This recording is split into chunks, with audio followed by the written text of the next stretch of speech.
कथा में नहीं निकली, पर आज बस्तर की इस मां दंतेश्वरी की कृपा से, मां दंतेश्वरी की आज्ञा से अगर ये कथा निकली है तो उसको स्मरण करें। शिव को बेलपत्र क्यों चढ़ाई जाती है, किस लिए? शिव को प्रिय है इसलिए, पार्वती जी का स्वरूप है बेलपत्र इसलिए, मां लक्ष्मी का स्वरूप है बेलपत्र इसलिए, या भगवान शंकर वन में निवास करते हैं, जंगल में रहते हैं तो बेलपत्र से उनका श्रृंगार हो जाता है इसलिए? नहीं। शिव को बेलपत्र क्यों चढ़ाई जाती है?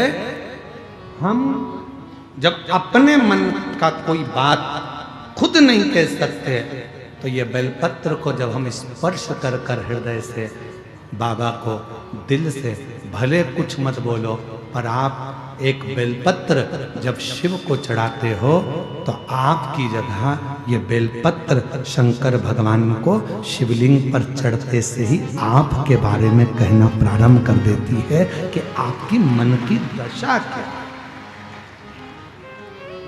आपके मन का भाव क्या, आप क्या कहना चाहते हो, क्या बोलना चाहते हो, क्या वर्णन करना चाहते हो। तो कहा गुरुजी हम कैसे मान सकते हैं, कोई प्रूफ दीजिए। आज के लोग थोड़ी ना मानेंगे कि बेलपत्र से ऐसा है कि आप कुछ मत बोलो और बेलपत्र शिव जी को चढ़ा दो और शंकर भगवान उस बेलपत्र को स्वीकार करके समझ जाएंगे। इसका कोई प्रूफ है? बेर दिया, बेर ने भगवान राम जी से कहा कि सबरी की दशा ये है। बेलपत्र दी तो बेलपत्र ने भगवान शंकर से कहा कि इस भक्त की दशा ये है। इसका कोई प्रमाण मिलेगा क्या? तो द्वापर की कथा में भगवान सुदामा जी के चरित्र में मिलेगा।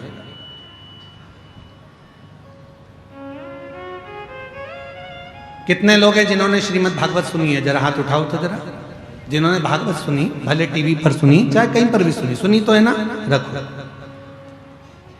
सुदामा जी ने भगवान कृष्ण से कहा था क्या कि मेरे घर में कुछ भी नहीं है प्रभु, खाने के भी लाले पड़े हैं, मेरे बच्चे भूखे हैं प्रभु, मेरे घर की दशा ठीक नहीं है प्रभु। कहा था सुदामा जी ने? जम के बोलो जरा। नहीं था। फिर भगवान को कैसे मालूम पड़ा कि इसकी दशा ऐसी है? कब? जब सुदामा जी की पत्नी सुशीला पड़ोसी के घर से चावल मांग कर लाई, तंदूल लेकर आई, वो तंदूल को अपने साड़ी के पल्लू में फाड़ कर उसमें रख कर जब पति को बांध कर दे दिया गया और वो लेकर गया पति, और पति ने जब तंदूल को निकाला उस तंदूल के दाने को देख रहे थे और तंदूल फांकने के बाद जो साड़ी का पल्लू था उस पल्लू को देखा तो भगवान ने दशा जान ली कि सुदामा के घर की दशा क्या है। उस तरह से समझ में आता है।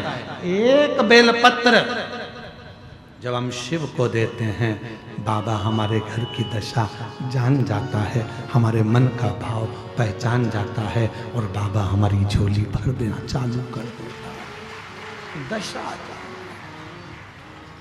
हम अपने भीतर की बात कैसे परमात्मा से करें? हम कैसे भगवान को अपने मन का भाव कर दें? हमें ना स्तुति आती है, ना मंत्र आता है, ना साधना आती है, ना तंत्र आता है। और एक और प्रसंग सुन लीजिए। आज मां दंतेश्वरी की कृपा से एक प्रसंग और सुनिए, कितना सुंदर प्रसंग है। जब भोले बाबा ने प्रथम बार मेरे भोलेनाथ ने डमरू बनाया और डमरू का नाद किया तो उसमें से स्वर निकलना प्रारंभ हुए। पहली बार सृष्टि का संतुलन मेरे भोलेनाथ ने करना प्रारंभ कर दिया। पहली बार पार्वती जी ने पूछ लिया, बाबा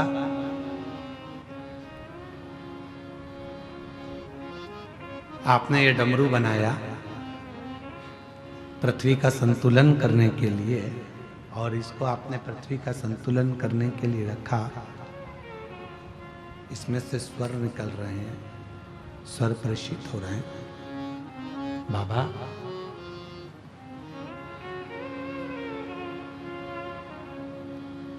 आप कैसे दुनिया के शब्द को श्रवण कर लोगे, कैसे दुनिया के शब्द को स्वीकार कर लोगे?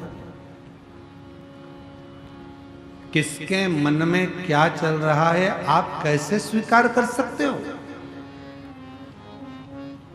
शिव जी ले गए पार्वती को सुंदर वादियों में, भ्रमण कराते कराते आज मेरा बाबा केदार खंड में पहुंच गए, केदार खंड में। और बाबा केदारनाथ जी का जो शिला, सुंदर सुंदर पर्वत कंदरा, उत्तराखंड की देवभूमि, जहां पर बह रहे थे झरने, उन झरनों में से पानी गिर रहा था। तब एक वृक्ष का पत्ता पड़ा हुआ था सूखा, उस वृक्ष के पत्ते पर एक एक पानी की धीरे धीरे तरंगे गिर रही थी और पत्ते में से स्वर निकल रहा था। मेरे भोले बाबा पार्वती से कह रहे थे जरा कान लगा कर सुनो, क्या बोल रहा है, क्या बोल रहा है, कान लगाओ, सुनो, श्रवण करो, सुनो पार्वती वो क्या बोल रहा है।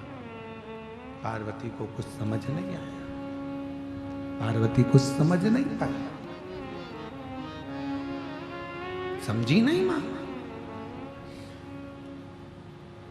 माता पार्वती जी जान नहीं पा रही थी।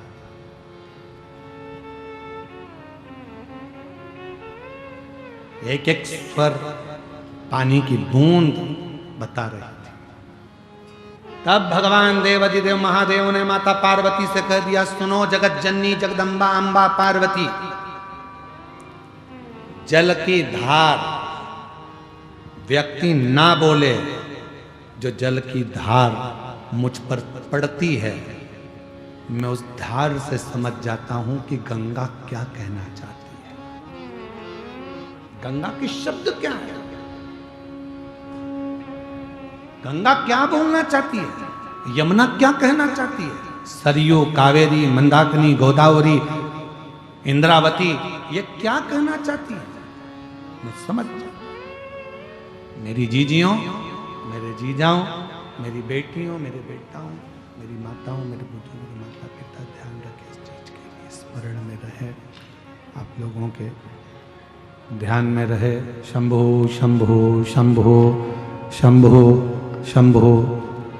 थोड़ा ध्यान रखें इस बात का कि मेरे भोले बाबा को जब आप एक लोटा जल समर्पित करते हो और धीरे धीरे जब वो जल की धार मेरे देव अधिदेव महादेव पर चढ़ना प्रारंभ होती है, तुम कुछ कहो ना कहो, पर तुम्हारे घर से आया हुआ पानी जब शिव जी पे चढ़ता है तो वो जल की धार शंकर जी से तुम्हारे मन की और तुम्हारे घर की पूरी बात कह देती है और शिव करुणा करना प्रारंभ कर देते हैं, शिव दया करना प्रारंभ। अब ग्रहण नहीं कर पाया, अब ग्रहण कर। तो लक्ष्मण जी कह रहे हैं प्रभु ये बेर ही क्यों दिया, केला दे देती, फल दे देती, आम दे देती, पपीता दे देती, सेब दे देती, अंगूर दे देती, कुछ भी दे देती, पर ये क्यों दिया बेर। तब राम जी ने कहा ये शंकर की बूटी है और ये बूटी कोई साधारण नहीं होती।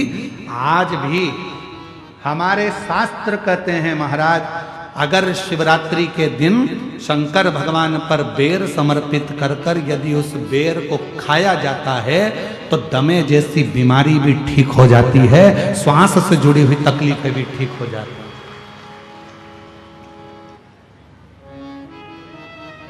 जिस व्यक्ति को चलने में हाँपड़ी भराती है, थोड़ी दूर चलकर बहुत तेज हाँपने लगता है, उसके दम भराने लगता है, सांस फूलने लगती है और उसको 10 जगह पर बैठना पड़ता है, किसी से बात करते करते उसको दम भरा जाती है, ठंड का समय है उसको दम भरा जाती है, सांस भरा जाती है, बोल नहीं पाता है, उसको बार बार उसके लंग्स इन्फेक्शन होने लगते हैं। उस व्यक्ति को शिवरात्रि के दिन शंकर भगवान पर एक बेर चढ़ाकर उस बेर को अवश्य खाना चाहिए, तो वो फेफड़े की बीमारी हो, लंग्स की बीमारी हो, चाहे कैसा भी हमारा दमा भरा ना हो, वो ठीक हो जाता है। एक बेर जो मेरे भगवान राम जी को शबरी ने दिया वो बेर साधारण नहीं था।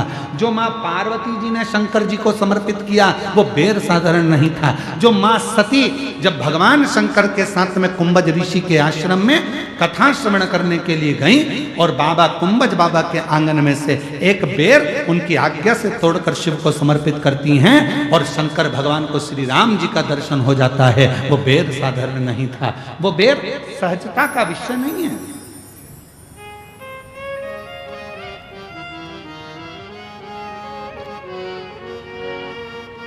वो बेर साधारण नहीं है। जिस बेर के पौधे के नीचे तुलसी बाबा को श्री हनुमान जी महाराज के साक्षीकरण हो जाता,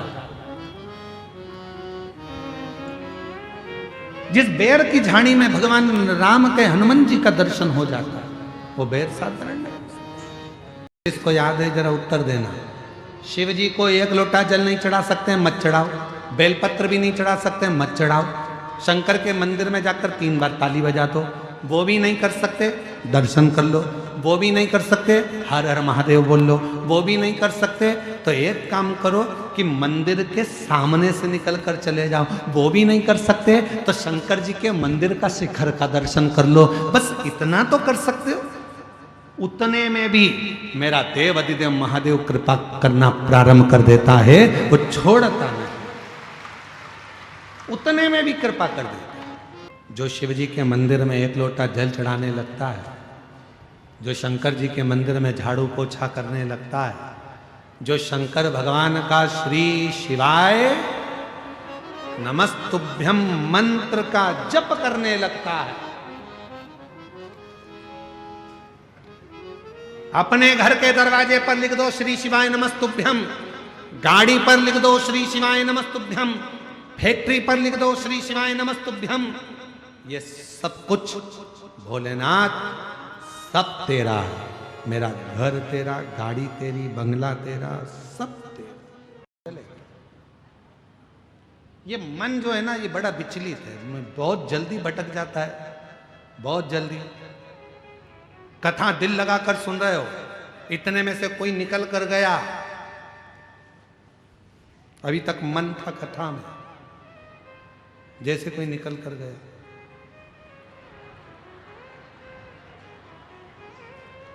और खुद तो विचलित हुई, पड़ोसन को भी, उसको भी कोई मार के करे क्या हुआ, कौन गया। इतने में तो पड़ोसन बहुत समझदार थी, उसने वो ठू समझ बेटी कथा सुन चल। बहुत दिन हो भोले से मन लगा। ये मन बड़ा चंचल है, कैसे तुझे समझाऊं, जितना इसे समझाऊं उतना ही मचलता है।